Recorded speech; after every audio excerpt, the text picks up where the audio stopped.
ಹೇಳು ಶಿವ, ಹೋಗಕ್ ಮನ್ಸಾಗ್ತಿಲ್ಲ ಅಲ್ವಾ?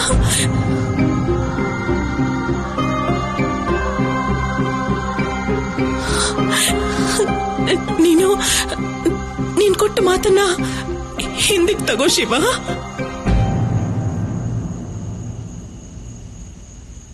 ಆಗಲ್ಲ ಅಮ್ಮ.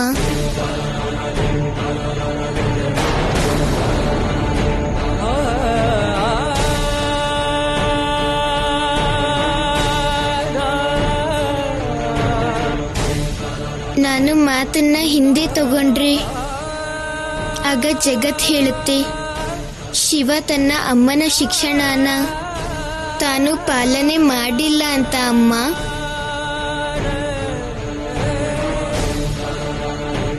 ಆಗ ನಿಮ್ ಶಿಕ್ಷಣ ವ್ಯರ್ಥ ಆಗೋಗುತ್ತೆ.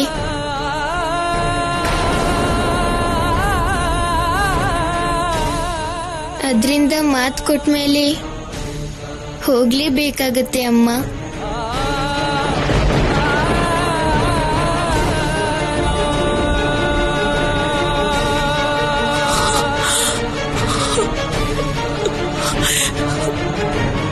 ಮತ್ತೆ ಅಮ್ಮ, ನನ್ಗೊಂದು ಆಸೆ ಇದೆ.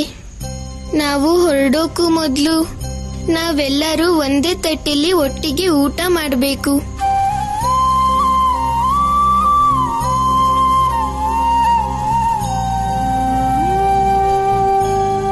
ನಿನ್ನ ಭಾವನೆ ಏನು ಅಂತ ಅರ್ಥ ಆಗ್ತಿದೆ ಶಿವ. ನೀನು ನಿಜವಾದ ಸ್ಥಾನಕ್ಕೆ ಹೊರಟಿದೀಯ. ಪುತ್ರನ ರೂಪದಲ್ಲಿ ಕೊನೆ ಸಂತೋಷನ ನೀನು ಜೊತೆಗೆ ತಗೊಂಡು ಹೋಗೋದಕ್ಕೆ ಆಸೆ ಪಡ್ತಾ ಇದೀಯ ಅಲ್ವಾ?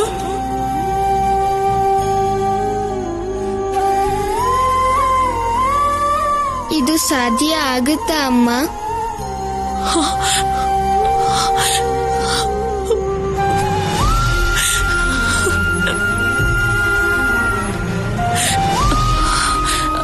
ನೀವು ಕೈಕಾಲು ತೊಳ್ಕೊಂಡು ಒಟ್ಟಿಗೆ ಕೂತ್ಕೊಳ್ಳಿ.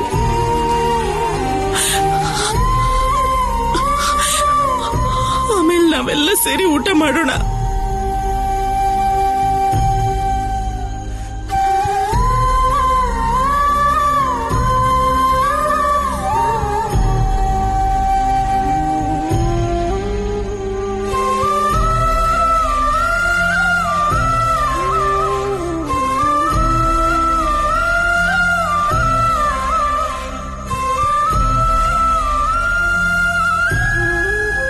ಬನ್ನಿ ಮಹಾದೇವಿ, ಬನ್ನಿ.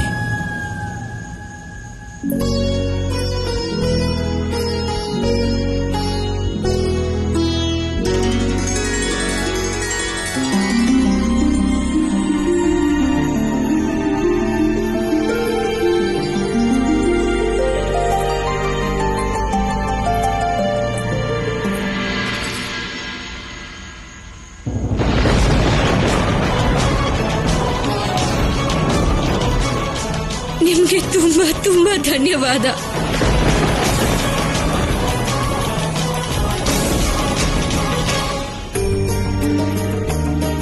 ನಿಮ್ಗೆ ತುಂಬಾ ತುಂಬಾ ಧನ್ಯವಾದ ದೇವಿ ಅನಸೂಯ. ನಿಮ್ಮ ವಿಶಾಲವಾದಂತಹ ಹೃದಯ ನನ್ನ ಮನಸ್ಸನ್ನ ಗೆದ್ದು ಬಿಡ್ತು. ನೀವು ನಿಜವಾಗ್ಲೂ 3 ಲೋಕಗಳಲ್ಲೂ ಎಲ್ರಿಗಿಂತ ಮಹಾತ್ಮರು. ನಾನು ಶಿವ ಹೊರಡೋದಿಕ್ಕೆ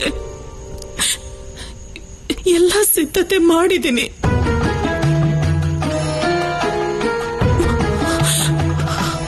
ಕೈಲಾಸದಲ್ಲಿ ಬಹಳ ಚಳಿ ಇರುತ್ತಲ್ಲ, ಅದಕ್ಕೆ ಅಂತ ವಸ್ತ್ರಗಳನ್ನ ಇಟ್ಟಿದ್ದೀನಿ ನಾನು. ಅದನ್ನ ಅವನಿಗೆ ತೊಡಿಸ್ಬಿಡಿ. ಕೈಲಾಸ ಅವರಿಗೆ ಮನೆ ಅಲ್ವಾ? ಅಲ್ಲಿ ವಾತಾವರಣ ಅವ್ರಿಗೆ ಅಭ್ಯಾಸ ಇದೆ.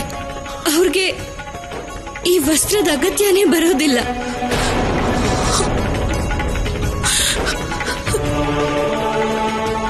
ಗೊತ್ತಿದೆ, ಆದ್ರೆ ಈಗ ಶಿವ ನನ್ನ ಮಗ ಅಲ್ವಾ?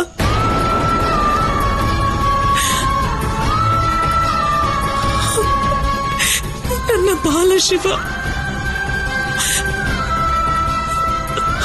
ಅಲ್ಲದೆ ಮಕ್ಕಳು ವಾತಾವರಣದ ಬದಲಾವಣೆಗೆ ಬೇಗ ಸ್ಪಂದಿಸ್ತಾರೆ.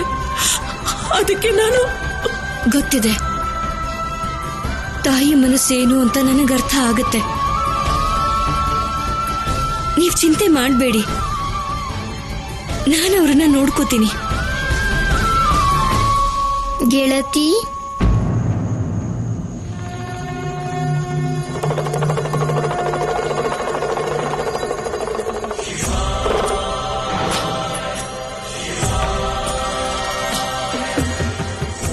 ನನ್ ಮಾತು ನಿಜ ಆಯ್ತು ಅಲ್ವಾ? ನಿಜನೇ ಗೆಳೆಯ, ನಿಮ್ಮಮ್ಮ ನಿಜವಾಗ್ಲೂ ಮಹಾತ್ಮರೇ.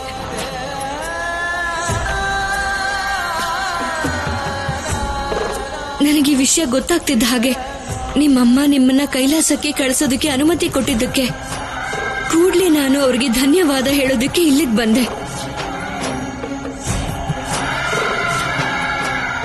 ನಾನೀಗ ಕೈಲಾಸಕ್ಕೆ ಹೊರಡ್ತಾ ಇದ್ದೀನಿ. ನೀವು ಸರಿಯಾದ ಸಮಯಕ್ಕೆ ಬನ್ನಿ.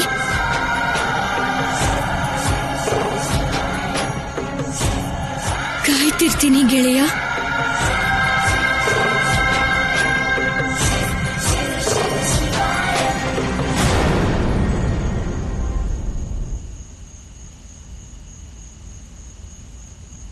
ಧನ್ಯವಾದ.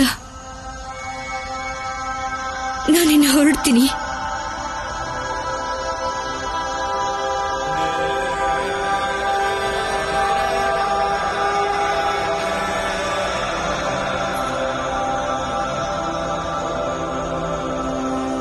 ಬನ್ನಿ ಮಹಾದೇವಿ.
ನಿನ್ನ ಹತ್ರ ಬಂದ್ಮೇಲೆ ನಾನು ಏನ್ ಮಾಡ್ಬೇಕೋ ತಿಳಿತು. ಶಿವ ಕೈಲಾಸಕ್ಕೆ ಹೋದ್ಮೇಲೆ ನನ್ನ ಜೀವನದಲ್ಲಿ ಬರೋ ಖಾಲಿತನನ ನಾನು ಸಹಿಸೋಕ್ಕಾಗಲ್ಲ. ಬಾಲಶಿವ ಕೈಲಾಸಕ್ಕೆ ಹೋದ್ಮೇಲೆ ನಾನಿಲ್ಲಿ ನಿನ್ನಲ್ಲಿ ಒಂದಾಗ್ಬಿಡ್ತೀನಿ. ಜಲ ಸಮಾಧಿ ಆಗ್ತೀನಿ.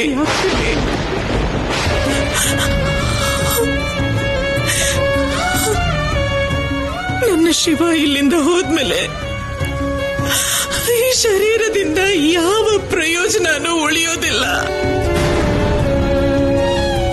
ನನ್ನ ಜೀವನಕ್ಕೆ ಬಾಲಶಿವ ಬಂದಿದ್ರಿಂದಾನೆ ಅರ್ಥ ಸಿಕ್ಕಿತ್ತು. ಈಗ ಅವನೇ ಹೊರಟೋದ್ರೆ ಈ ಅರ್ಥಹೀನ ಜೀವನ ಯಾಕೆ ಬೇಕು? ಅದಕ್ಕೆ ಹೇಮಂದಾಕಿನಿ ನಿನ್ನ ಮಡ್ಲಲ್ಲಿ ಸೇರೋದಕ್ಕೆ ನನಗೆ ಅನುಮತಿ ನೀಡು.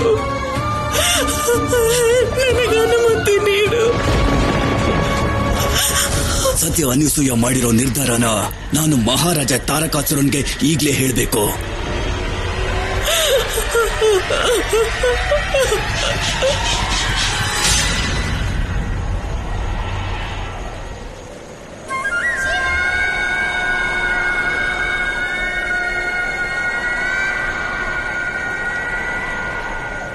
ಅಮ್ಮ,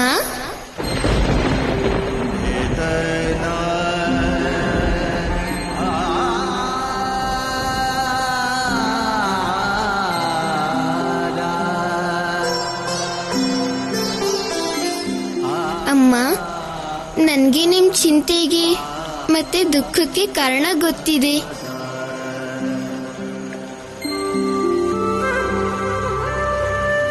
ನನ್ನ ಶಿವ ನನ್ನ ವ್ಯಥೆನ ಅರ್ಥ ಮಾಡ್ಕೊಂಡಿದ್ದಾನೆ. ಅವನಿಂದ ದೂರವಾಗಿ ನಾನು ಇರೋದಿಲ್ಲ ಅಂತ. ಅಮ್ಮ, ನೀವು ನನ್ನ ಬಗ್ಗೆ ಏನೂ ಯೋಚನೆ ಮಾಡೋದ್ ಬೇಡ. ಅಪ್ಪ ನನ್ನ ಜೊತೆಗೆ ಇರ್ತಾರಲ್ವಾ, ಯಾವ ಕಷ್ಟನೂ ಆಗೋದಿಲ್ಲ ನನ್ಗೆ. ಅದಲ್ದೆ ನೀವು ನನ್ಗೆ ನನ್ನನ್ನ ನೋಡ್ಕೊಳ್ಳೋ ಶಕ್ತಿನೂ ಕೂಡ ಕೊಟ್ಟಿದ್ದೀರಾ. ನಾನು ಕೈಲಾಸದಲ್ಲಿ ತುಂಬಾ ಚೆನ್ನಾಗಿರ್ತೀನಿ ಅಮ್ಮ.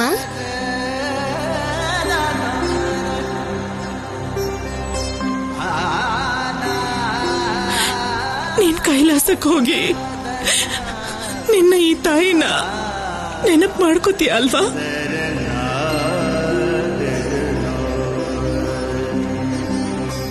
ಮಹಾಶಿವರಾತ್ರಿ ಉತ್ಸವದ ದಿನ ಬಹುಶಃ ನಾನು ನಿಮ್ಮನ್ನ ನೆನಪು ಮಾಡ್ಕೊಳ್ಳೋದಿಲ್ಲ.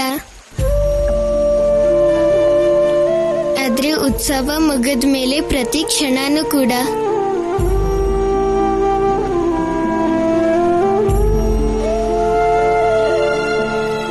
ನಾನು ಅಂದ್ಕೊಂಡೆ ಶಿವ ನನ್ನ ಮನಸ್ಸನ್ನ ಅರ್ಥ ಮಾಡ್ಕೊಂಡ ಅಂತ. ಆದ್ರೆ ಇಲ್ಲ. ಅಮ್ಮ, ನೀವ್ ಯಾಕೆ ಸುಮ್ನಾದ್ರಿ?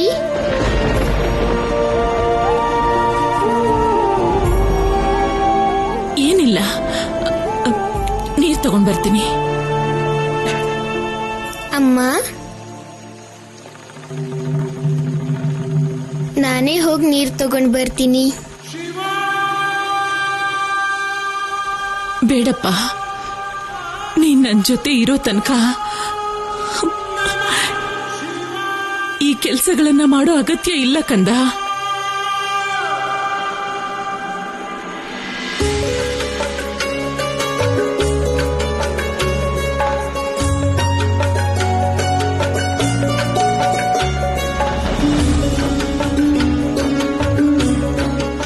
ಅಮ್ಮ, ನಾನ್ ಯಾವತ್ತಿಗೂ ನಿಮ್ ಜೊತೆಗೆ ಇರ್ತೀನಿ.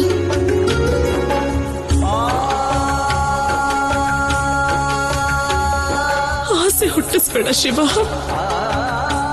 ಅಮ್ಮ, ನೀವ್ ಯಾಕೆ ನಮ್ ಜೊತೆ ಕೈಲಾಸಕ್ ಬರ್ತಾ ಇಲ್ಲ?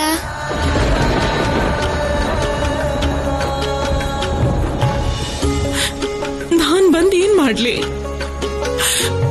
ಕೈಲಾಸಕ್ ಬರೋ ಆಮಂತ್ರಣ ನಿನಗ್ ಮಾತ್ರ ಸಿಕ್ಕಿದ್ದು, ನನಗಲ್ಲ.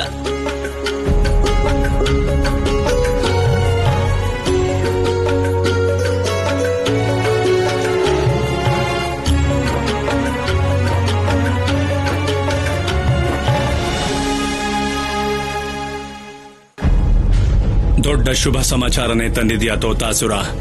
ನೀನಿನ್ನು ಹೊರಡಬಹುದು. ಆಗ್ಲಿ ಮಹಾರಾಜ.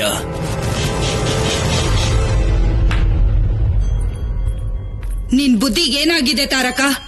ನೀನ್ ಆ ಶುಭ ಸಮಾಚಾರನು ಶುಭ ಅಂತಿದ್ಯಾ? ಗೊತ್ತಿದೆ ತಾನೆ ಬಾಲಶಿವ ಕೈಲಾಸಕ್ಕೆ ಯಾಕೆ ಹೋಗ್ತಿದ್ದಾನೆ ಅಂತ?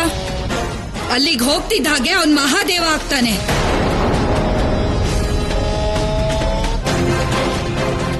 ಅಣ್ಣ, ಏನಾಗಿದೆ ನಿಮ್ಗೆ? ಶಿವ ಕೈಲಾಸಕ್ಕೆ ಹೋಗ್ತಿದ್ದ ಹಾಗೆ ಮಹಾಕಾಲ ಆಗ್ತಾನೆ. ಅವನು ಮಹಾಕಾಲ ಆಗೋದು ಅವನು ಕೈಲಾಸಕ್ಕೆ ಹೋದಾಗ. ಆದ್ರೆ ಅವನು ನಾಳೆನೆ ಹೋಗ್ತಿದ್ದಾನೆ.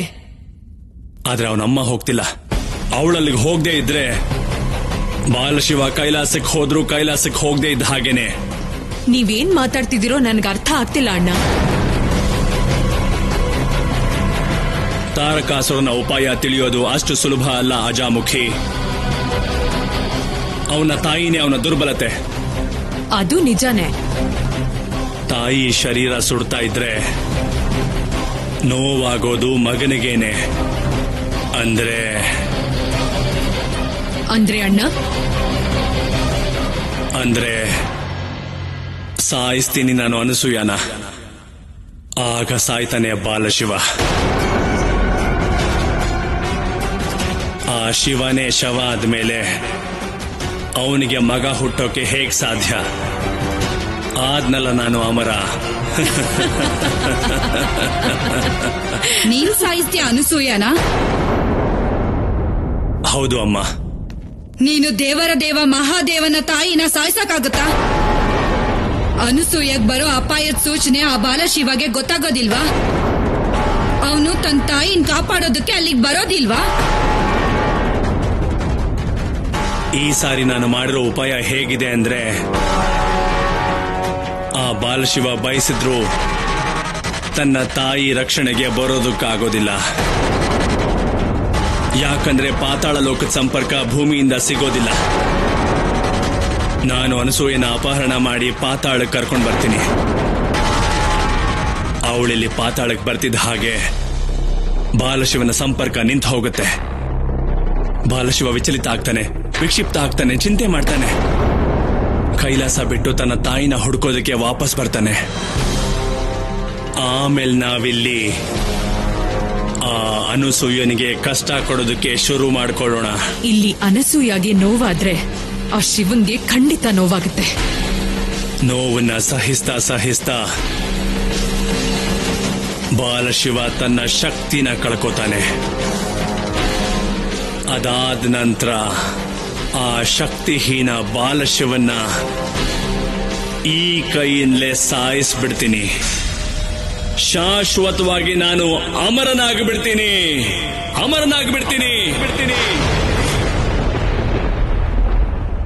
ಬಾಯಿ ಮುಚ್ಚು ಮೂರ್ಖ, ಬಾಯಿ ಮುಚ್ಚು. ವಿಜಯಕ್ಕೂ ಮೊದಲು ಯಾರು ವಿಜಯದ ಉನ್ಮಾದದಲ್ಲಿ ಮುಳುಗ್ತಾರೋ ಅವರಿಗೆ ಜಯ ಯಾವತ್ತೂ ಸಿಗೋದಿಲ್ಲ ಮಗನೆ. ನೀನು ಅನಸೂಯನ ಅಪಹರಣ ಮಾಡಬಾರ್ದು. ನಾನೇ ಕರ್ಕೊಂಡ್ ಬರ್ತೀನಿ ಅವಳನ್ನ ನಮ್ ಲೋಕಕ್ಕೆ.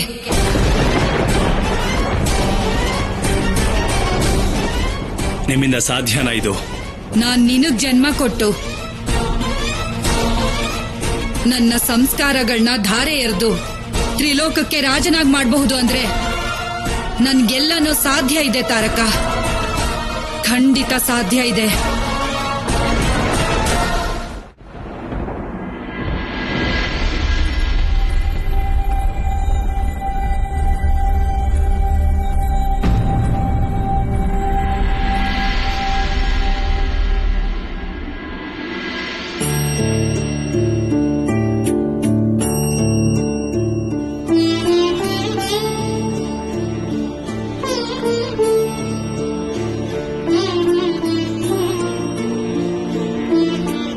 ನಂದಿ, ಹೇಳಿ ಮಾತೆ. ಬಂದೆ ಮಾತೆ.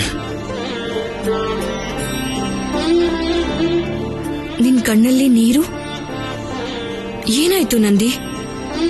ಏನಿಲ್ಲ ಮಾತೆ, ಏನಿಲ್ಲ. ಈ ಕಣ್ಣೀರು ಆನಂದದ ಕಣ್ಣೀರು ಮಾತೆ. ಈ ಮಹಾಶಿವರಾತ್ರಿಯ ದಿನ ನೀವು ನನ್ನ ಪ್ರಭುಗಳು ಒಂದಾಗ್ತಿರೋ ಸಂತೋಷಕ್ಕೆ.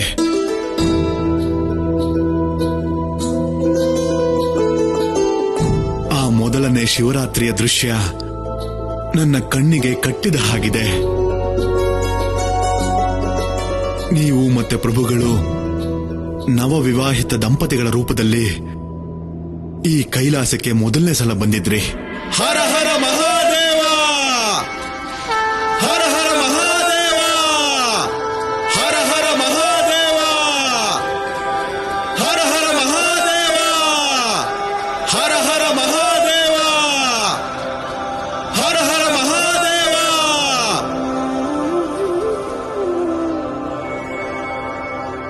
ಪವಿತ್ರ ಕೈಲಾಸ ಭೂಮಿ ನಿಮ್ಮ ಪಾದ ಸ್ಪರ್ಶಕ್ಕೋಸ್ಕರ ಕಾಯ್ತಾ ಇದೆ ಸೋದರಿ ಪಾರ್ವತಿ. ಹಾರೈಕೆ ಇದೆ ನಿಮಗೆ ಮತ್ತು ಮಹಾದೇವನಿಗೆ. ಈ ದಾಂಪತ್ಯ ಜೀವನದ ದಾರಿಲಿ ಇಬ್ರು ಜೊತೆಯಾಗಿರಿ. ನಿಮ್ ದಾಂಪತ್ಯ ಯಾತ್ರೆ ಅನಂತ ಮತ್ತು ಪ್ರೀತಿಯಿಂದ ಪರಿಪೂರ್ಣ ಆಗ್ಲಿ. ನಿಮಗೆ ನಿಮ್ಮ ಈ ಗಿರಿ ಕೈಲಾಸಕ್ಕೆ ಸ್ವಾಗತ.